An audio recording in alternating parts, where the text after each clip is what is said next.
Good morning, Bucknutters. And it's clear it's the morning. It is Tuesday, September 2022. I am Dan Rubin. This is the Bucknuts Morning 5 and change. If it's Tuesday, that can mean only one thing.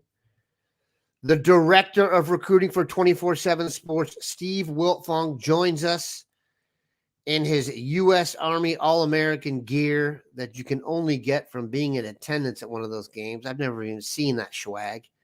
Steve, how are you this fine morning? Well, Daniel, I thought we started at 8:45, so I could have gotten ready in 9 minutes for that. But this is what you get, brother, when you send me a hostile text message about 8:30. He got the let's go. We've been going with two guests in prior weeks, so I've been giving Steve 15 minutes of furlough time. No dice today. So you get us both without use of the 24/7 Sports Global Makeup crew. But we will fight through it.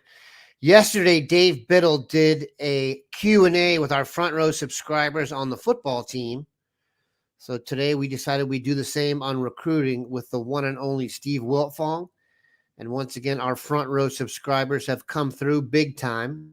We'll get started right off the top. We are not going to focus on 2024 as much as finishing 23 and then taking some more fastballs more in Steve's wheelhouse. But we will start with this.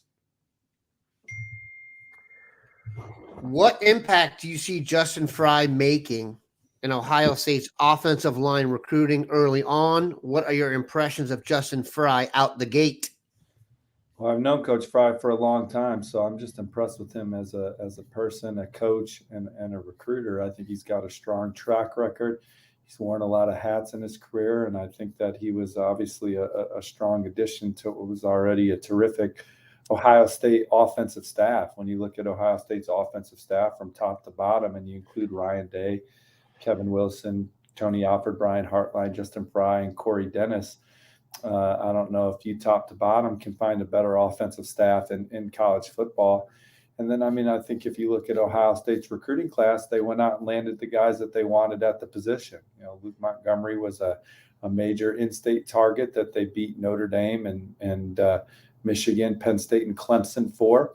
And we've seen Clemson come into Ohio and win a recruiting battle at the point of attack over Ohio State in the past. Joshua Padilla, you beat Notre Dame for him. Austin Sierrafeld, you beat Notre Dame for him. So there's a little bit of a theme here with this recruiting class for Ohio State. But I think that, Coach Frye has them well positioned with some top guys at the position in 2024, including Ian Moore, who's in my neck of the woods. So Justin Frye, strong addition to Ohio State. And we talked about that, I think, on the show when he got hired. I think he's a Midwest guy at heart, knows what Ohio State's about, knows how to recruit to the school, particularly with in-state guys. And so far, so good, right?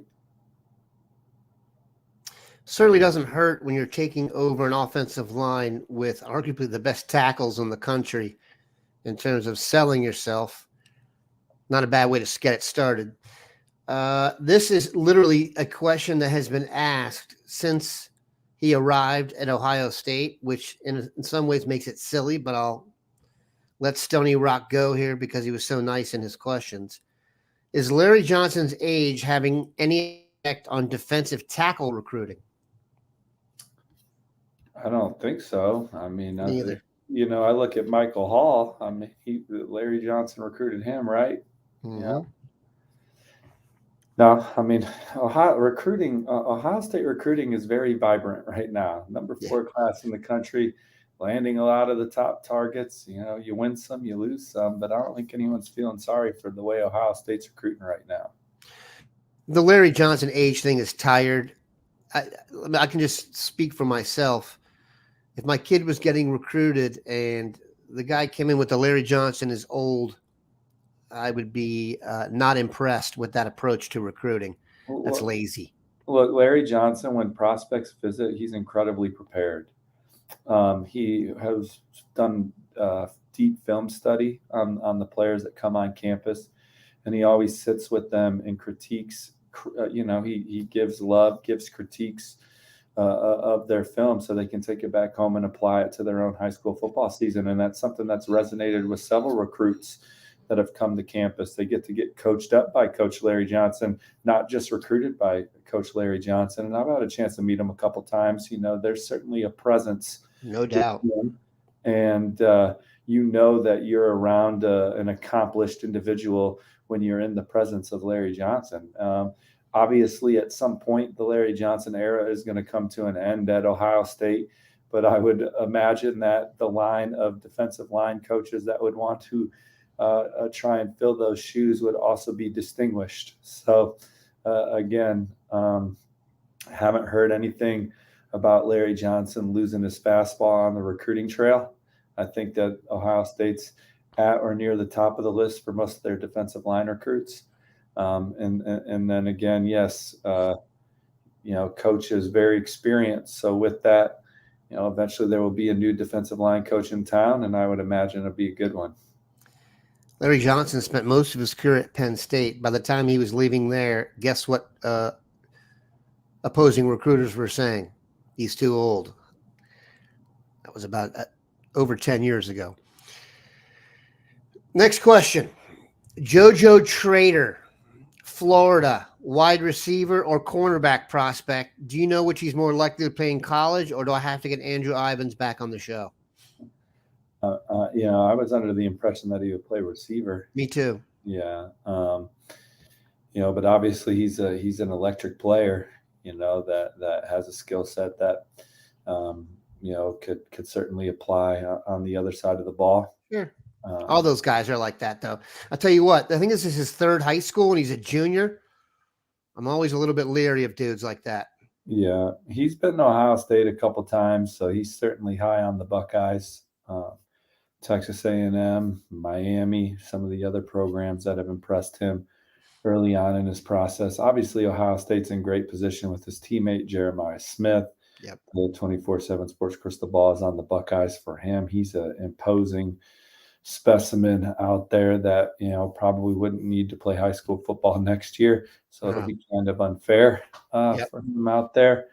But Trader's a tremendous talent as well, and Ohio State's in the thick of it for him. And obviously he brings a skill set to do a lot of things just with how talented he is. My prediction is if Trader returns to his high school for his senior year, he will also come to Ohio State.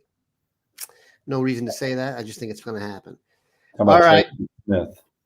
What's that? You talking about Trader or Smith? Oh, I'm confident on Jeremiah Smith. What I'm saying, if JoJo Trader stays at the same high school for consecutive seasons and it's the same Jeremiah Smith and he comes to Ohio State, I think JoJo will be with him. This is probably the question everybody wants to know the answer to, and it got asked several times. Keon Keeley, in or out? Quick review. Keon Keeley from Tampa. Has some international flair to him. Anyone who read Steve's wonderful story on him, the guy's been to Europe more times than most affluent families. It's impressive, his background. He was originally committed to Notre Dame. He decommitted. He visited for the Notre Dame game here at Ohio State. He visited for the game this past weekend, and he will be visiting Alabama coming up. So, where do we stand with Keon Keeley? His mom told me yesterday that after the Alabama visit, they'll take a couple weeks to figure everything out. So I would imagine that it's setting up for that Alabama visit to maybe be the last one of his process before he goes into decision mode. Now, they didn't say that. That was just kind of my takeaway. Makes sense. Yeah. In or out, tough question, because I could see him at Ohio State. Obviously, he's really gets along with the guys, fits in, loves the coaching staff, loves Coach Johnson and the culture and everything. But my prediction's still on Alabama right now. No one's told me that I need to change it. Not saying it won't be. Is that changed. because they got the last coming? No, well, no. I mean, I think Alabama's done a great job in this recruitment too, and a lot of things have resonated with Keon and his family regarding the Crimson Tide as well. So, he's going to take his official visit there in a couple weeks, and then we'll see what happens. And so in and out's a little bit of a challenging question. I guess I would have to say that I'm still on out with the right to reserve to change my mind to flip it to in later. Uh, Sure.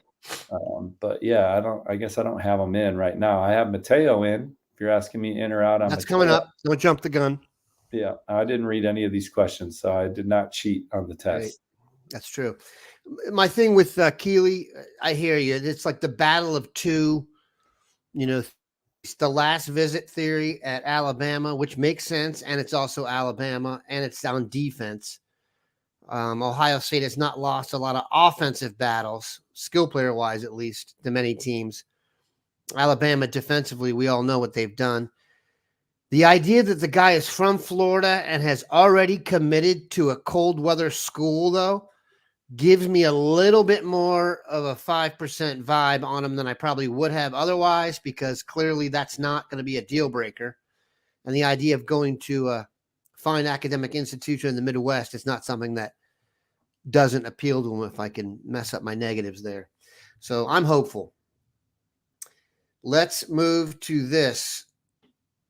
The NIL question is probably better for another day. Oh, this is going to be a good one. Steve, what is your favorite college football team?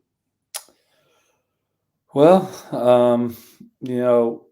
there's so many teams that I like because you just are fortunate to know so many people that play or are impacting the game as a coach or whatever, that I get to watch it from a different lens.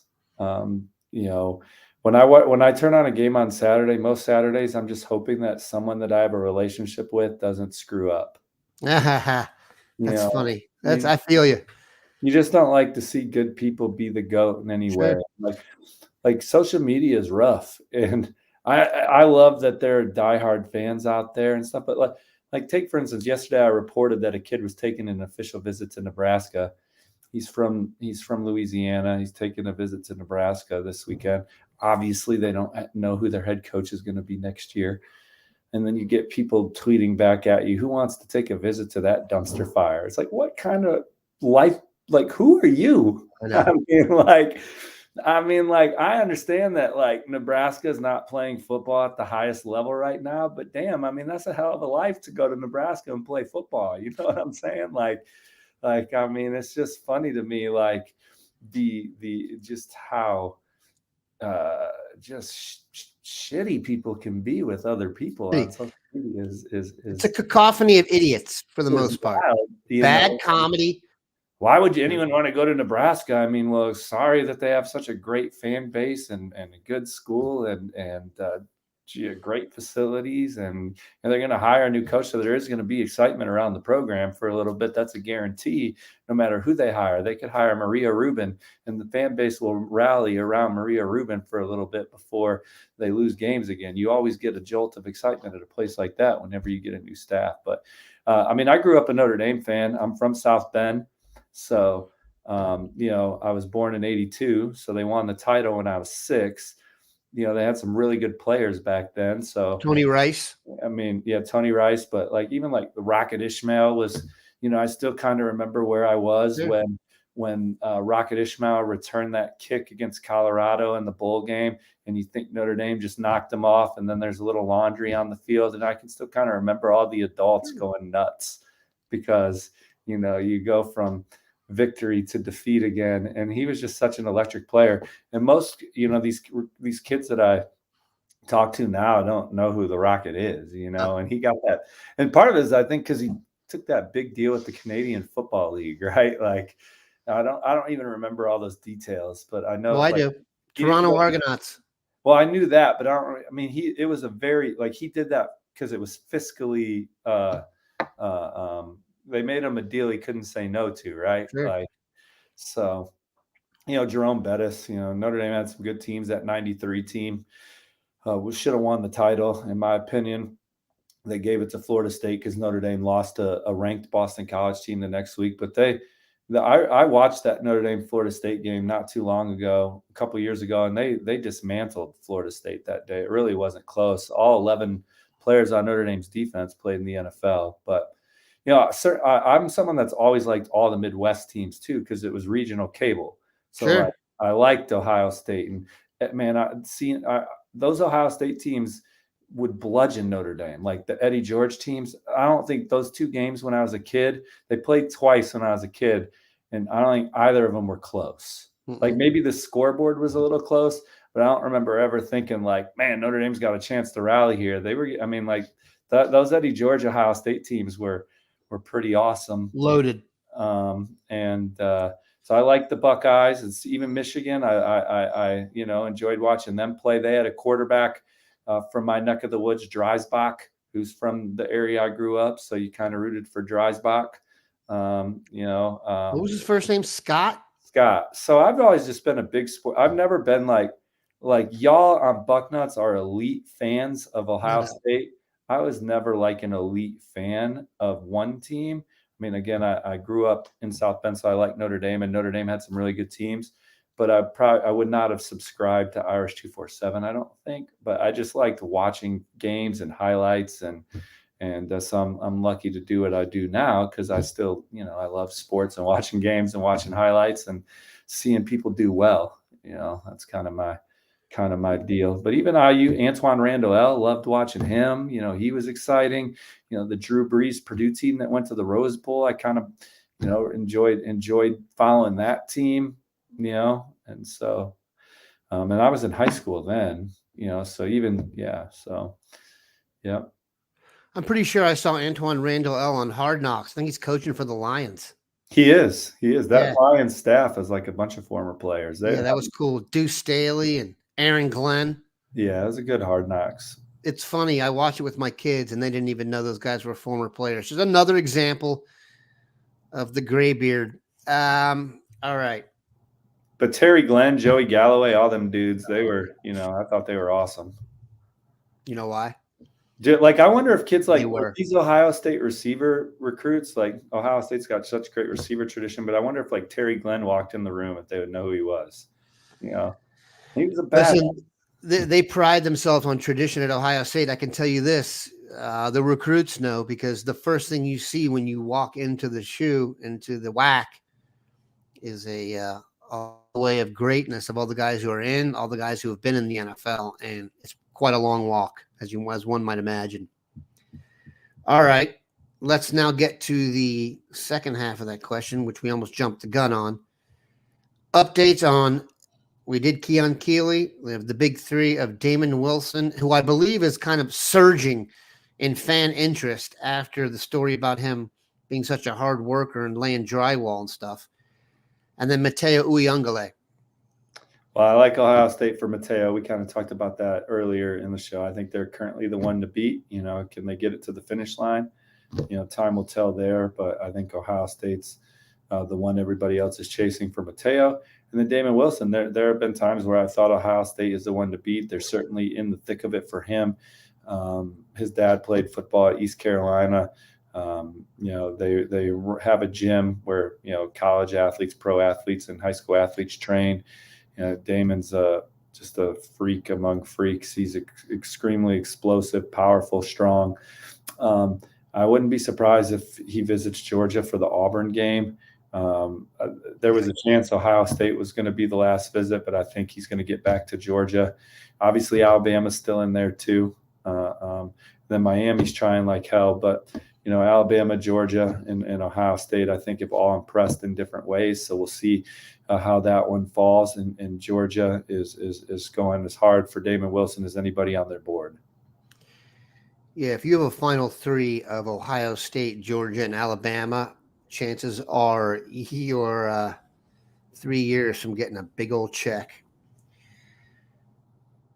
Bucksgrad wants to know, Steve, this has changed, I think, over the years as you've risen up the food chain. I don't know if I pronounced that correctly. How many high games do you have time to attend, and how far away from the Indy area do you want to do so?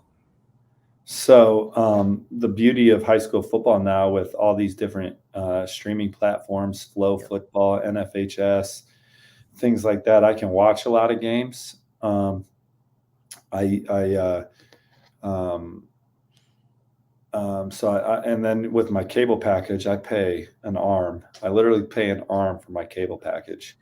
And so with that, I get like Bally Sports LA, which like I don't get the dot. Whatever pro teams are on that channel, I don't You got to get. pay extra for that. I don't even know if you can pay extra You for can't. that, You got to but get the ticket. but I can get the high school football game of the week, so I can Yep. get Mater Day versus Bosco. So I tend to just go to games around Indy on Friday night, just because I have to. I'm covering visit weekends and stuff on the weekends, so I think that that's where I like to do my work is covering the visitors. Um, so I just float around Indy and then just pay attention to the high school landscape. And then travel would be during the week, going Good. around seeing high schools or whatnot. The beauty of 24/7 sports is we've got boots on the ground in all of these high school areas, so there's really no need to send Steve to some far off locale when you've got a guy doing it locally, and then But I all that get information. Go ahead. right, and I get Texas games on my cable package. Like again, those things don't get blacked out. So I have Direct TV and um, There's they usually just almost three marquee high school games just on almost your basic cable packages now.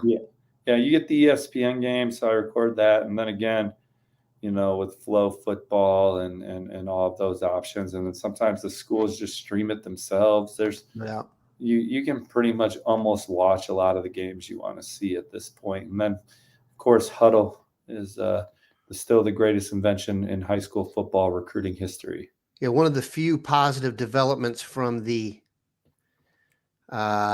pandemic was it forced all these high schools to get going with streaming because there was a long stretch of time where parents couldn't go to games and fans couldn't go to games and they had to provide the option. So now that's really given. You could probably start a national streaming network now of high school games, given the way the Huddle's implemented.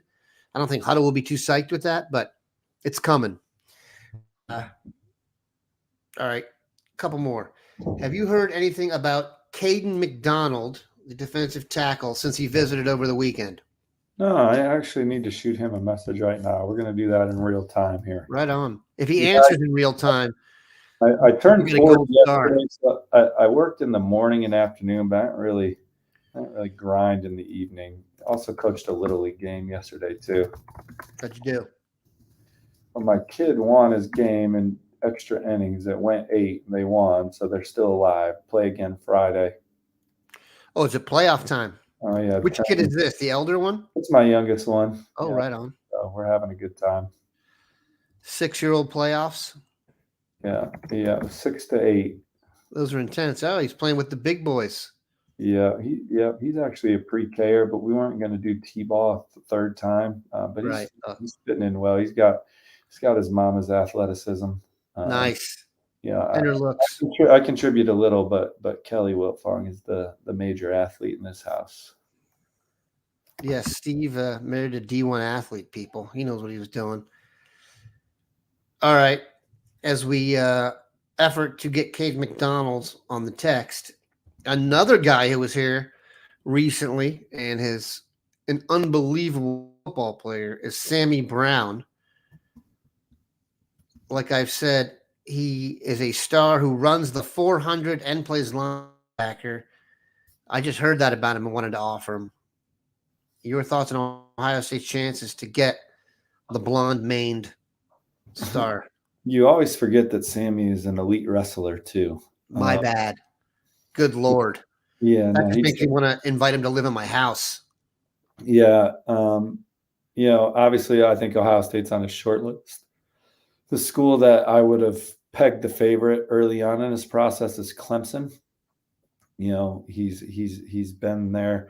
He's been going to Clemson football camp for a long time, and they were the very first player that Clemson offered in this class, and they actually did it earlier than their normal timeline for offering kids. So I think that was also special. So Clemson's definitely up there. Tennessee, he was there this past weekend. I think, Georgia, of course, is in it. Ole Miss. Ole Miss has done a good job with him early as well, just to name a few. I don't know if he'll, certainly is Oklahoma, because again, Brent Venables, he's had a long relationship with him there. I think they've impressed. I think Ohio State's on the short list. I don't, he's obviously come up a couple times, so he's genuinely interested. It's easy for me to say I expect him to stay in the SEC, ACC country, but we'll see. He's going through his process. One question, I'll ask you this question about the Indiana guys here at the end, but one question we got several here in some form was, you had all these guys in here this past weekend, and through injuries and a lot of other reasons, Ohio State had a lot of really young players on the field. Sonny Styles was on the field, for example.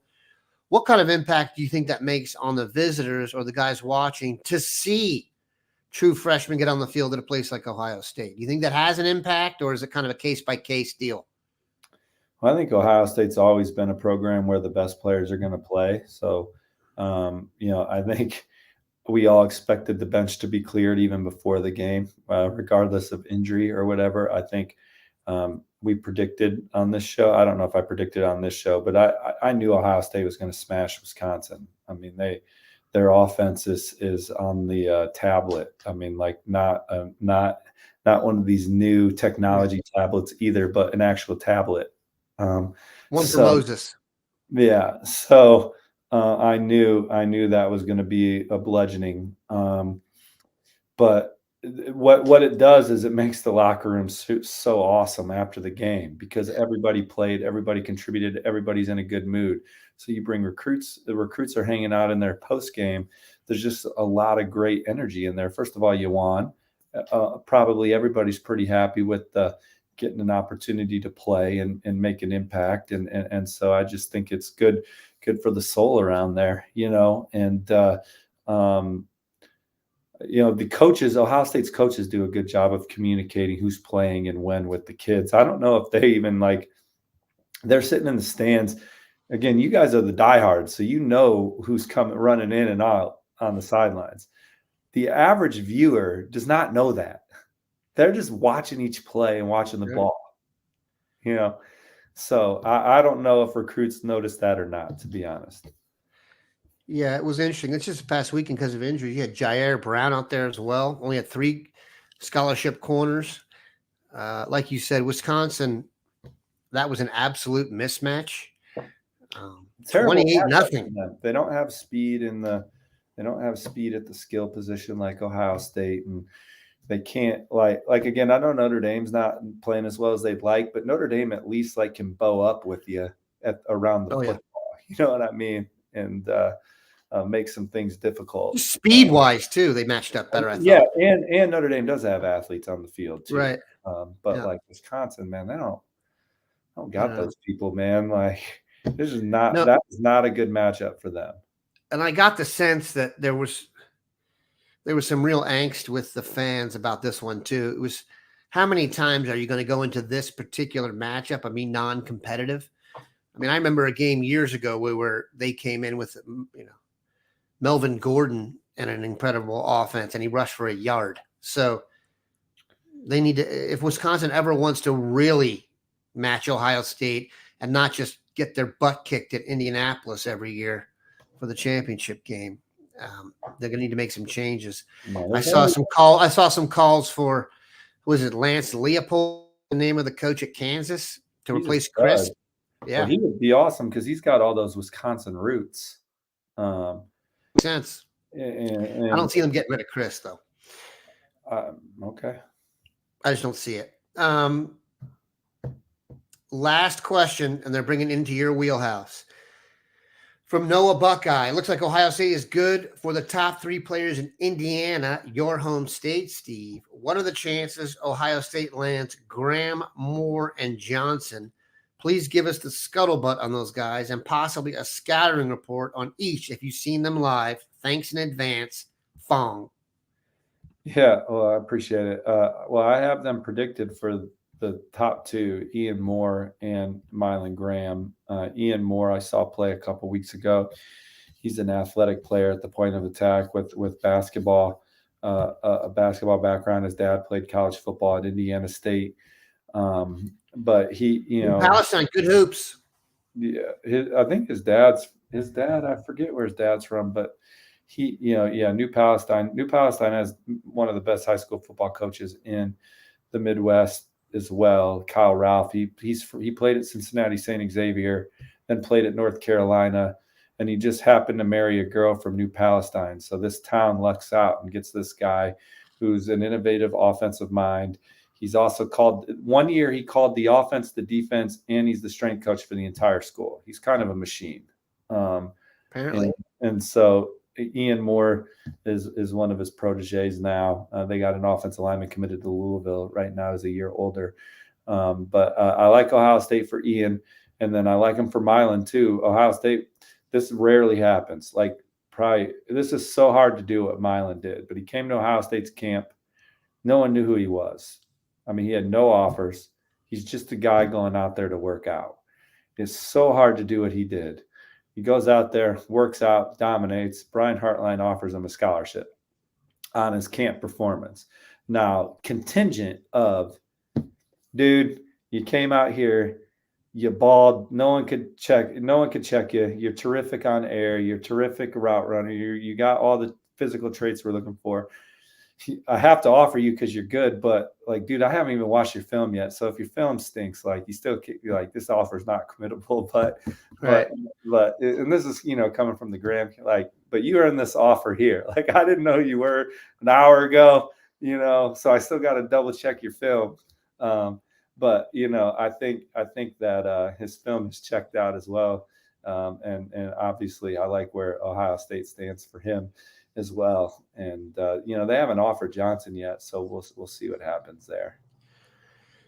Doesn't get any better than that, people. Steve, quickly, Rutgers comes to Ohio State this weekend. Rutgers is getting, last time I looked, 40.5. Who do you like with the spread? So I actually haven't watched Rutgers. Neither have I. That's why I'm asking. And I channel surf. I got a good setup. Me too. Rutgers has not come across my TV, so I don't know. Other than I think Ohio State will roll based on what I know about their roster. Sure. I get my foundation on Rutgers is Greg Schiano at Big Ten Media Day, and then the three guys that they brought down there talking. I know they have the best punter in college football, maybe, and he's from over the pond. And he had a hell of a journey to get to their bowl game that they didn't know they were playing in because they subbed in for A&M, I think. Yeah. A&M had a COVID outbreak or whatever. And so they subbed in for A&M and played, I think. So I think they're excited about their team and their culture and their foundation. And I think Greg Schiano is a good coach. I do too. He certainly has he understands the inner workings of Ohio State. But I would imagine that Coach Day and those guys are, just because they ran something a few years ago doesn't mean that it's, I think they've evolved. So, you can't just bring in someone that was around the program 3 years ago and they can tell you what 3 plays they're going to run out of the way a formation looks. So I don't know. I like Ohio State. I like Ohio State every week, as y'all know. But this is one where, I just think that they're going to be too big and physical around the point of attack for Rutgers. Never mind the fact that Ohio State's got elite athletes in space. My guess is Schiano could have Ohio State's play sheet, know what's coming, and things still wouldn't go that well for Rutgers. Ohio State's just too big and strong. I'm not sure the first time on offense, even the offensive line has been solid across all spots. They lost the top receiver in the country, and they just keep coming back with it. I was jesting with another guy the other day that during the Alabama game, I was going to tweet them and say, do you guys need us to send you Jaden Ballard? Get your offense going, but I don't think we're going to do that. We appreciate Steve stopping by. He'll be back with whatever Caden McDonald says about the Buckeyes on this thread. Have a good one, Bucknutters. Take care, y'all. See you on the front row.